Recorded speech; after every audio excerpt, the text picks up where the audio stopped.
Untuk menjadi sukses itu tidak dilihat dari apa yang kita sandang saat ini, tetapi ditentukan dari seberapa banyak kita berbuat untuk diri kita, lingkungan, dan orang-orang di sekitar kita.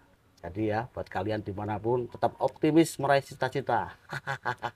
Seperti Bung Karno katakan bahwa bermimpilah engkau setinggi langit. Jadi jika engkau jatuh di antara bintang-bintang, ya. Tapi ingat, kalau sudah punya bintang, ya jangan neko-neko, ya. Jaga bintangnya. Saat ini saya bersama dengan salah seorang sosok inspiratif. Beliau seorang pengusaha yang cukup sukses di wilayah Tangerang, dan saat ini punya satu tempat wisata alternatif, Resto, yang di dalamnya itu terdapat ribuan pohon jati. Terima kasih Mas Widi atas kunjungan dan kesempatannya. Jadi saya Aton Yulianto, saya coba mulai berkarya di sini itu ketika masa pandemi berjalan kurang lebih setengah tahun. Ya. Jadi ide-ide bagaimana kita menyikapi kondisi saat itu mulai terbuka jalannya, Mas. Walaupun sebelumnya memang untuk memanfaatkan area tempat ini sudah saya siapkan dari 12-13 tahun yang lalu, di mana pada saat itu memang kondisi wilayah di sini sulit air, kemudian ketika ada angin yang kencang dari daerah yang kosong itu, atap-atap rumah masyarakat di depan sini itu sering terbang. Karena waktu itu kondisi seperti itu ya terpikir bahwa harus ada penahannya, Satu pelindung lah, pelindung, ya. gitu. Di samping itu juga karena air yang sulit tadi, saya pikir memang kita tahu ilmunya kalau air itu harus ada pohon untuk menahan itu supaya menjadi mata air dan seterusnya. Nah, dengan cara pandangnya seperti itu, maka 12 tahun yang lalu saya mulai nanam pohon ini, pohon jati. Jadi bermula dari menyelamatkan alam, Pak Anton ini beride untuk menanam ribuan pohon jati. Jadi sejak 12 tahun yang lalu menanam ribuan jati, dan saat ini ternyata jati-jati ini sudah lumayan tinggi, Pak ya. Ya, sudah tinggi, rindang, bagus, dan di tengah pandemi COVID-19 ini Pak Anton mencoba untuk survival ya Pak ya, bertahan hidup dengan memanfaatkan apa yang ada di sekitar lingkungan ini Pak ya. Tapi ternyata malah apa ya, ada nilai estetika sendiri yang muncul di sini kan. Jadi ada satu resto di tengah-tengah pohon jati. Mungkin kalau kita berjalan Pak dari Batang ya, kita menemukan alas roban ya. Betul. Yang di tengahnya juga ada pedagang juga itu Pak ya. Yes, betul. Ada pedagang kopi, pedagang makanan dan sebagainya. Iya. Nah, tapi di Jati tempat Pak Anton ini dikemas lebih modern, lebih artistik dan lebih menarik. Mungkin Pak Anton bisa menjelaskan Pak, apa aja sih Pak yang ada di kebun jati diri ini sendiri Pak? Ya, terima kasih Mas. Jadi idenya salah satunya juga terinspirasi dengan tadi yang Mas disampaikan.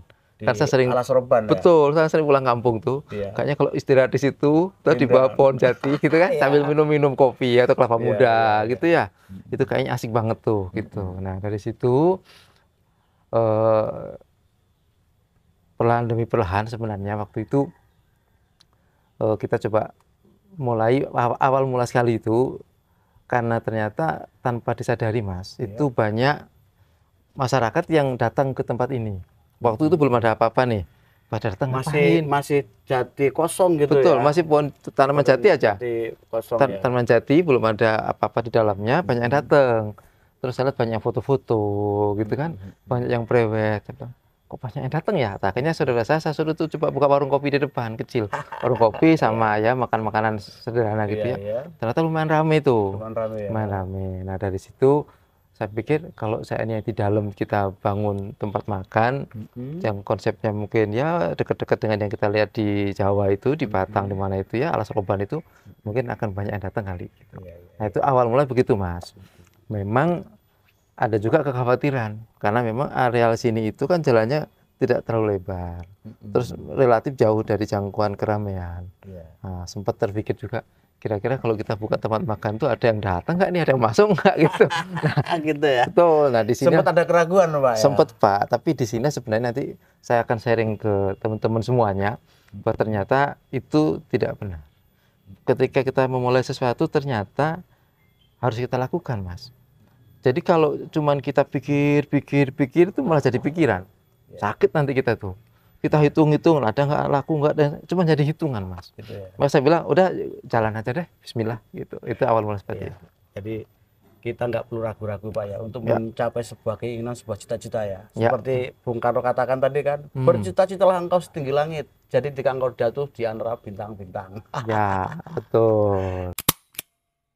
Di dalam Kebun Jati Diri ini sebenarnya konsepnya awalnya itu memang bukan konsep untuk wisata, tapi saya lebih cenderung konsepnya seperti rest area.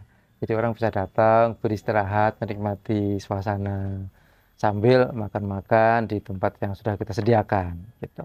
Nah, di tahap awal dulu itu pada saat saya mulai buka itu, kita buat resto yang kita kasih nama itu Citra Gelato, Mas.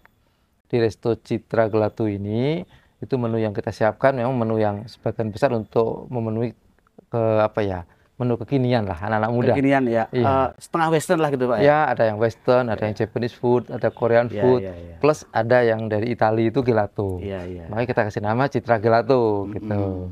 Nah, semakin ke sini berkembang, ternyata yang datang itu kan alhamdulillah cukup banyak, bahkan banyakkan keluarga, family datang untuk ya menikmati suasana dan seterusnya. Berwisata ya, wisata kuliner ya. Menikmati ya macam-macam, Mas, bisa kuliner, bisa suasana dan sebagainya iya. gitu ya. Akhirnya saya tambah lagi nih, saya tambah satu resto lagi namanya Resto Dapur Jati Diri. Nah, di Resto Dapur Jati Diri ini memang menunya kita bedakan. Di sini lebih banyak menu-menu untuk Nusantara. Ada ayam bakar, bebek goreng dan seterusnya, sehingga orang yang ingin punya alternatif, pengen menikmati menu-menu Nusantara, ada ikan bakar dan seterusnya, dia bisa ke sini. Jadi automatically dan tanpa disadari segmennya itu misah, Mas. Jadi kalau anak-anak muda mau nongkrong-nongkrong biasanya dia ke Citra Gelato tuh. Kalau kita family keluarga mau bercengkrama dengan keluarga biasanya ke Resto Dapur Jati Diri. Jadi ada dua pilihan nih kalau kalian datang ke Kebun Jati Diri. Di Citra Gelato itu ada menu yang lebih modern, lebih kekinian. Dan ada satu lagi nuansa yang lebih etnis Nusantara, yaitu di Dapur Jati Diri. Jadi kalau Anda ingin bawa keluarga, ingin makan ikan bakar, makan mendoan, Pak ya, ada di Dapur Jati Diri. Tapi kalau kalian ingin menikmati nikmatnya kuliner yang kekinian, ini ada di Citra Gelato ya. Jadi jangan lupa nih buat kalian dimanapun di seluruh Indonesia, dari Sabang sampai Merauke, dari Miangas sampai Pulau Rote ya. Kalau jalan-jalan ke Tangerang, jangan lupa ke Citra Gelato. Lokasinya tidak jauh dari kawasan Citra Raya, tepatnya di Kampung Panongan, Pak ya? Kampung Panongan, Desa Panongan, Kecamatan Panongan, Kabupaten Tangerang. Saya membuka diri seluas-luasnya, Mas, kepada teman-teman semuanya untuk beraktivitas, menikmati kegiatannya itu di Kebun Jati Diri ini. Salah satunya yang kemarin sudah bergabung di kita itu adalah teman-teman yang punya hobi olahraga panahan. Jadi setiap hari Minggu itu cukup ramai yang ikut olahraga panahan, dan sebenarnya tidak terbatas di panahan.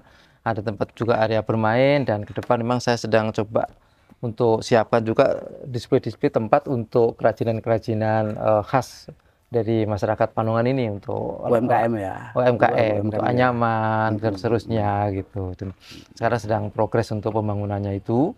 Dan yang jelas silahkan datang ke sini, yang mau berolahraga pagi silahkan, mau jogging, mau sepedahan, kemudian juga yang punya komunitas mau latihan-latihan olahraga lainnya silahkan. Free tempatnya untuk kegiatan teman-teman semuanya. Tadi sudah disampaikan oleh Pak Anton bahwa di Kebun Jati Diri ini sendiri tidak hanya ada kuliner, tapi ada tempat bermain anak, sarana olahraga, dan tempat kreativitas lainnya.